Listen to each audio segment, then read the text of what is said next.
This is Roaming Pal and I am roaming in Meghalaya. Welcome to Meghalaya and have a visit to this place virtually with me on this channel Roaming Pal. इस video में हम देखेंगे कि शिलोंग या मेघालय में अगर आप जाते हैं तो आप किन किन जगहों पर अपना टूर प्लान कर सकते हैं। मेघालय घूमने के लिए आपको अप्रॉक्सीमेटली 2 से 3 दिन का टाइम लगेगा अगर आप वहाँ के सारे पॉइंट्स को अच्छे से देखना चाहते हैं। लेकिन वो कौन कौन से पॉइंट हो सकते हैं वो आप हमारे इस वीडियो में देखें।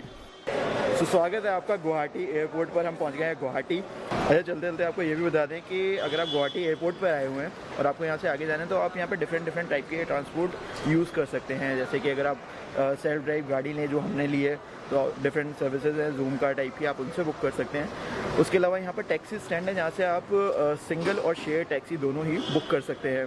तो सिंगल टैक्सी जैसे हमें शिलोंग जाना है तो सिंगल टैक्सी लगभग 2,500 से 3,000 रुपये के आसपास में मिल जाती है। शेयर टैक्सी आपको वहीं पर 300 से 400 रुपये में मिल जाएगी। तो जो भी आपको सूटेबल लगता है उस तरीके से आप यहाँ पर ट्रांसपोर्ट ले सकते हैं। अगर आप 3 से 4 लोग सफ़र कर रहे हैं तो उस केस में जूम कार करना एक किफ़ायती और कंफर्टेबल ऑप्शन हो सकता है, जो कि हमने भी किया। हमने जूम कार बुक करी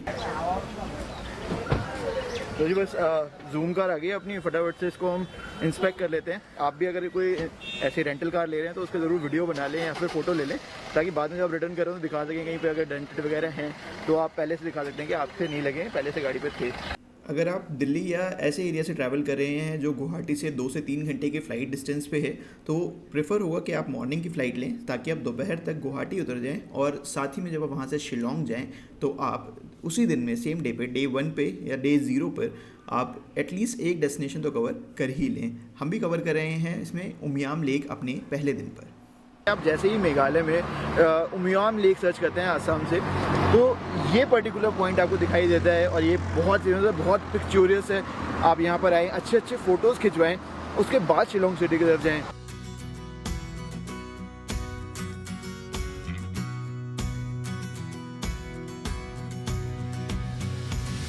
मैं खड़ा हुआ हूँ पुलिस बाजार रोड पर और सुबह के 7 बज रहे हैं। करंटली तो पूरी की पूरी रोड ये क्लोज्ड है, बट शाम को यहाँ पर अच्छी खासी मार्केट लग जाती है। तो अगर आप यहाँ पे फैमिली पॉइंट ऑफ व्यू से आ रहे हैं तो आप डेफिनेटली इसे चेकआउट कर सकते हैं। अगर आप शॉपिंग करना पसंद करते हैं तो उस केस में ये आपके लिए पैराडाइज से कम नहीं होगा।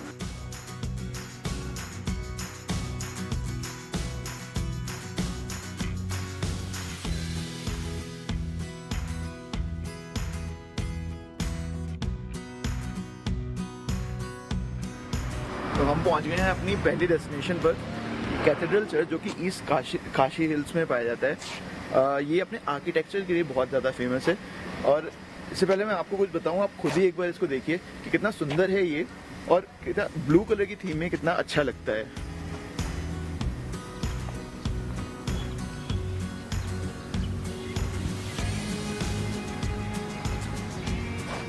ये तो आपने बाहर से देखा, ये इसकी बाहर की ब्यूटी ऐसी कि मन ही नहीं कर रहा है यहाँ से हिलने का, मन कर रहा है यहाँ पे फ़ोटो ही खिंचवाते रहें। लेकिन अगर आप इसके अंदर जाएंगे तो वो और भी ज़्यादा सुंदर है। और ख़ासकर अगर आप यहाँ प्रेयर करने आ रहे हैं तो उस केस में तो ये आपका मस्ट विजिट प्लेस होना ही चाहिए शिलोंग की डे 1 की आइटिनरी में।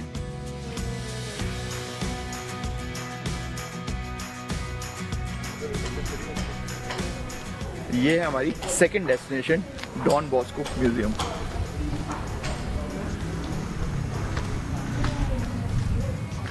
डॉन बॉस्को म्यूजियम अंदर जाने के लिए आपको टिकट लेना होता है, जिसमें आपको एडल्ट के लिए 100 रुपीज़ पे करने होंगे और अगर आप स्टूडेंट हैं तो आपको 50 रुपीज़ का चार्ज देना होगा। एक इम्पॉर्टेंट बात यहाँ पर यह आती है कि आप अंदर वीडियोग्राफी नहीं कर सकते, लेकिन अगर आपको फोटोग्राफी करनी है तो उसके लिए आप 100 रुपीज़ का एक और कूपन अंदर से लेकर कर सकते हैं। म्यूज़ियम के अंदर अगर बताएं तो सिर्फ नॉर्थ ईस्ट के बारे में हिस्टोरिकल जो चीज़ें हैं उसका एक म्यूज़ियम है जहाँ पे बताया गया है कि अलग अलग ट्राइब्स कैसे फंक्शन करती थी, किस तरीके के औजार वो यूज़ करते थे अपनी लिविंग के लिए। और अगर आपको उसमें इंटरेस्ट है तो डेफिनेटली इसको विज़िट कर सकते हैं। हमें इसकी स्काई वॉक ज़्यादा इंटरेस्टिंग लगी जहाँ से शिलोंग का पूरा व्यू मिल रहा था। It's amazing. कहते हैं Malaysia is truly Asia, for me Meghalaya is truly Asia. तो जी निकल पड़े हम अपनी तीसरी डेस्टिनेशन के लिए और मैं आ गया हूँ अब पीछे वाली सीट पर, क्योंकि लगभग 1-1.5 घंटे की ड्राइव है और उतने में मेरे को एक कैमरा वगैरह सब चार्ज करना है। तो मैं पीछे आके आराम से कैमरा चार्ज कर रहा हूँ और अब रिलैक्स कर रहा हूँ। अब आपको सीधे मिलूंगा तीसरी डेस्टिनेशन पर।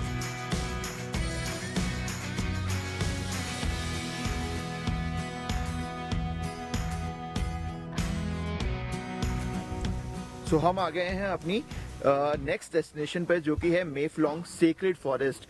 ये बहुत ही ज़्यादा कहते हैं धार्मिक, अगर आप उसे देखें तो काफ़ी ज़्यादा मान्यता रखता है और यहाँ के लोगों ने इसे प्रिजर्व करके रखा हुआ है। इसकी खासियत जो है वो अभी हम अंदर चल के आपको बताएंगे, लेकिन एंट्री पे आपको इसके लिए टिकट लेना पड़ता है, जो आप प्राइस स्क्रीन पे देख पा रहे होंगे। और अगर आप यहाँ पे भी कैमरा यूज़ कर रहे हैं तो उसके लिए आपको अलग से 100 रुपीज़ का चार्ज देना पड़ता है। तो चलिए चलते हैं सेक्रेड फॉरेस्ट के अंदर। Welcome to Maoflang Sacred Forest.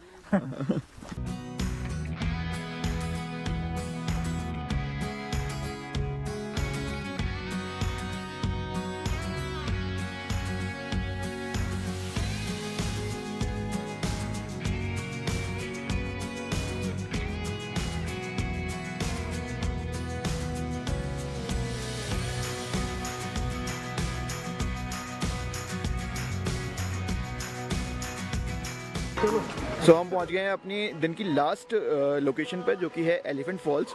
और सेक्रेड फॉरेस्ट से अगर देखें तो ये तकरीबन 15 या 20 मिनट के ड्राइव पर ही है। तो यहाँ पर भी आप आएँ डेफिनेटली। हालांकि ये बहुत बड़ी फॉल नहीं है, बट बहुत इंटरेस्टिंग हो सकती है। बहुत इंटरेस्टिंग फ़ोटोज़ आप यहाँ पर खींच सकते हैं। चलिए चल के अंदर देखते हैं कितनी अच्छी है ये फॉल।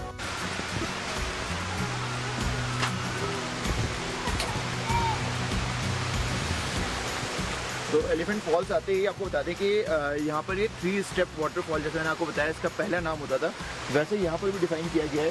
फर्स्ट जो व्यू मिलता है आपको वो इस तरफ मिलेगा। उसके बाद 2 व्यूज़ और हैं जिसमें आप जो और ज़्यादा क्लोज चले जाएंगे फॉल के, वो आपको यहाँ से फॉलो करना है। तो चलिए आपको सबसे पहले दिखाते हैं फर्स्ट व्यू और फिर चलते हैं बाकी की तरफ।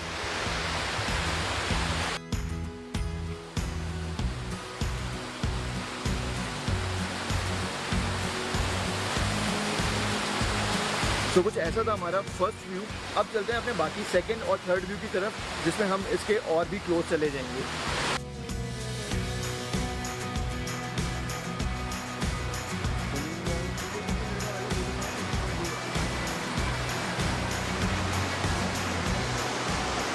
तो कुछ ऐसा लगता है सेकंड पॉइंट एलिफेंट फॉल्स का। यहाँ पर हालांकि थोड़ी सी फॉल छोटी हो गई है, बट ये भी काफ़ी इंटरेस्टिंग पॉइंट है फ़ोटो खिंचवाने के लिए।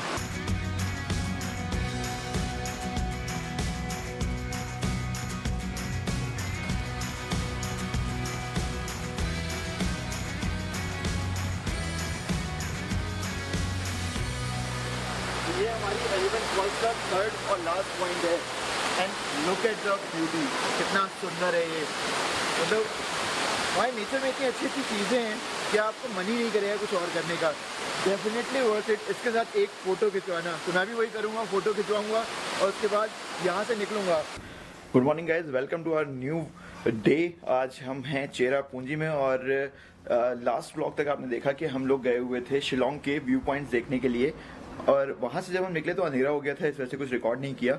और रात में 2 घंटे की ड्राइव करके हम पहुँच गए सोहरा, जो कि चेरापूंजी के नाम से पहले जाना जाता था। और ये इंडिया का वेटेस्ट प्लेस भी होता था, वर्ल्ड का इनफैक्ट वेटेस्ट प्लेस होता था। हालांकि अब नहीं है, अब ये 2nd नंबर पे है। फर्स्ट नंबर पे जो है उसका नाम आप स्क्रीन पे देख पा रहे होंगे। तो बस गाड़ी में बैठ गए हैं। वो सामने हमारा होटल है जिसमें हम रात को रुके थे। इसके लिए हमने 3000 रुपीज़ नाइट के पे किए और खाना इसमें इंक्लूडेड नहीं था ऑब्वियसली। और रात हो गई थी तो हमने ज़्यादा बार्गेन भी नहीं किया। बट फटाफट यहाँ से निकलते हैं और चलते हैं पहली 7 सिस्टर फॉल्स की तरफ। ओके, ट्रैक करके फॉल्स के सामने इधर से। और व्यू पॉइंट कहाँ पे? सेल्फी डेंजर जोन यही तो। गाड़ी खड़ी है। क्यों हम यहाँ नहीं रोक सकते? हमारी अपनी थोड़ा रोड थोड़ी खराब सी, वहाँ से लग रही है प्लेन। हमारी अपनी पार्किंग, हमारी अपनी गाड़ी।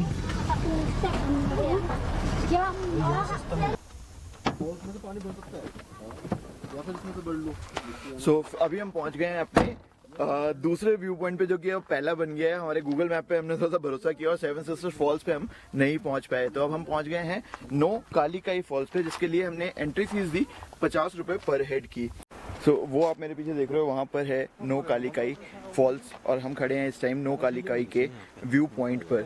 ये इंडिया की सबसे टॉलेस्ट वाटरफॉल है और ये तकरीबन 343 मीटर्स के आसपास इसकी टोटल लेंथ है। और यहाँ पर खड़े होकर हम ऑब्जर्व करें ना, तो जो ऊपर से पानी गिरता है ना, उसको नीचे तक पहुँचने में तकरीबन 7 से 8 सेकंड का टाइम लग रहा है, हम उसको पूरा गिरते हुए देख सकते हैं। उसी के साथ में वहाँ पर जो एक छोटा सा रिजर्वॉयर बन गया है वो लश ग्रीन कलर का है, बहुत ही सुंदर लग रहा है यहाँ से।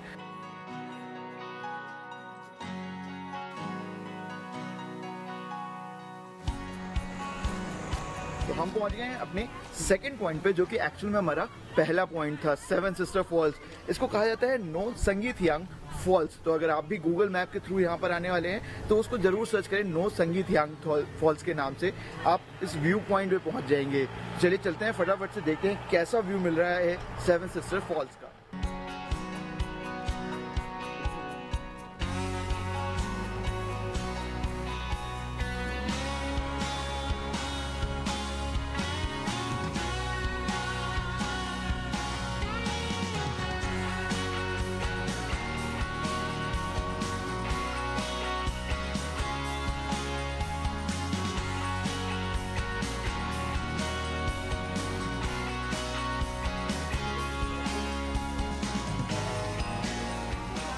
तो अभी पहुंच गए हैं हम अपनी नेक्स्ट डेस्टिनेशन पे, मॉस माई केव्स, जो कि एक आपके लिए अट्रैक्शन पॉइंट हो सकता है।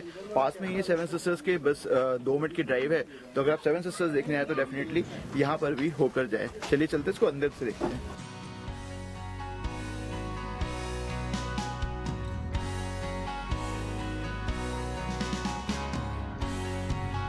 फिलहाल केव के अंदर इतना अंधेरा हो गया है कि आपको अपने टॉर्च की लाइट जलानी पड़ रही है देखने के लिए आगे, और काफ़ी अच्छा खासा, बहुत ही बढ़िया एक्सपीरियंस यार। ये रॉक्स ना बहुत ही डिफरेंट काइंड की है, देखो आप यहाँ पे देखोगे, नॉर्मल रॉक से बहुत डिफरेंट है ये।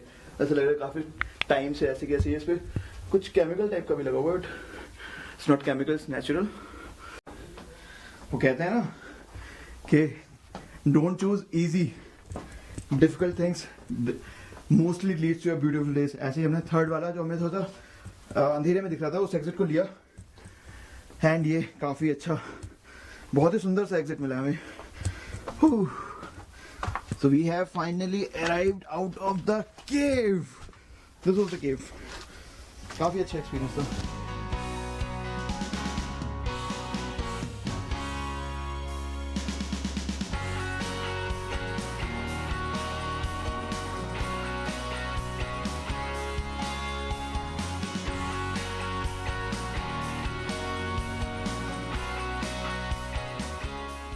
लिविंग रूट ब्रिज का ट्रैक करने के लिए आप पूरा का पूरा एक दिन रखिएगा, क्योंकि इसमें आपको अच्छी खासी ट्रैकिंग करनी पड़ेगी। सिंगल डेकर ब्रिज तक जाने के लिए आपको सिर्फ स्टेयर्स नीचे उतरने हैं, जो तकरीबन 1000 के आसपास स्टेयर्स होंगे, और इसमें आपको आराम से 40 से 45 मिनट का टाइम लग जाएगा।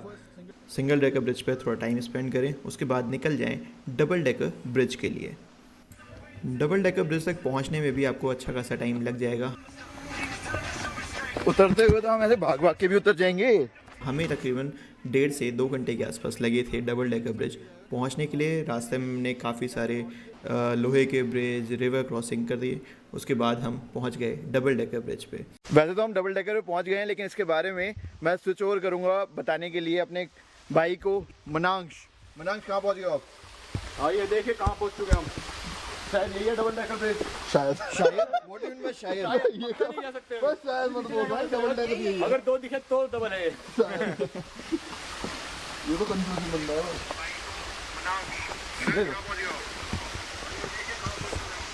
एक ब्रिज यहाँ से जा रहा है, एक ऊपर से आइए ये डबल डेकर। यही वो double decker, iconic double decker bridge जो हम अक्सर फोटोज में देखते हैं मेघालय सर्च करते ही। यहाँ पहुँचने के बाद हमने डिसाइड किया कि हमारे पास टाइम है तो हम आगे रेनबो फॉल्स पे भी जा सकते हैं, लेकिन अगर आप अपना टाइम लिमिटेड लेके चल रहे हैं तो आप रेनबो फॉल स्किप कर सकते हैं। अगर आपके पास टाइम है तो आप डेफिनेटली उसे एंजॉय करें, क्योंकि वो भी एक बहुत ही ब्यूटीफुल, एक सीनिक डेस्टिनेशन है आपके लिए। उसके बाद नेक्स्ट डे आप जा सकते हैं डॉकी रिवर देखने के लिए, जो कि इक्वली ब्यूटीफुल है, उतनी ही सुंदर है, मैस्मराइजिंग है, और एशिया की क्लीनेस्ट रिवर भी है। ये डॉकी जानी जाती है इंडिया में, और यही रिवर जब बांग्लादेश पहुंचती है तो उसको उमंगॉट के नाम से जाना जाता है। यहाँ पर आप बोट के ज़रिए इंडिया में और बांग्लादेश में ट्रैवल कर सकते हैं, लेकिन बांग्लादेश में आप उतर नहीं पाएंगे, वहाँ पर आप सिर्फ शॉपिंग कर सकते हैं। तीरी आइटम मिलता है, डब्बा में पैकिंग मिलेगा, तीरी क्वालिटी मिलने का, स्पाइसी बैठने का 100, कितने का है भैया? स्वीटनेस का 90। कितने का? टेस्ट कीजिए। हम नहीं लेंगे, वो लेंगे, वो टेस्ट कर रहे। ठीक है। वो हमारे साथ ही हैं, अलग नहीं है। मार्केट में और क्या क्या बेचते हैं अभी? ओ झालमुरी भेलपुरी यार, झालमुरी तो हमने ले ली है। वो तो ऐसे भेड़ अच्छा। भेड़ अचार बांग्लादेश का। सब अचार देख लिया हमने। हाँ, तो चलिए बांग्लादेश को बाय बाय करने का टाइम आ गया है और फाइनली यहाँ से निकल रहे हैं। Bye bye bye Bangla. Bye, thank you so much. Thank you, bye. इसके बाद आप एशिया के क्लीनेस्ट विलेज मोलेनोंग और साथ ही में फीफी फॉल्स को देखते हुए वापस शिलोंग आकर अपनी ट्रिप को ख़त्म कर सकते हैं। अगर आपको हमारा ये वीडियो पसंद आया हो तो डेफिनेटली इसे लाइक करें, शेयर करें, ताकि कोई यहाँ पर आ रहा हो तो वहाँ की सारी मेन डेस्टिनेशंस को देख पाए। वीडियो देखने के लिए थैंक यू सो मच।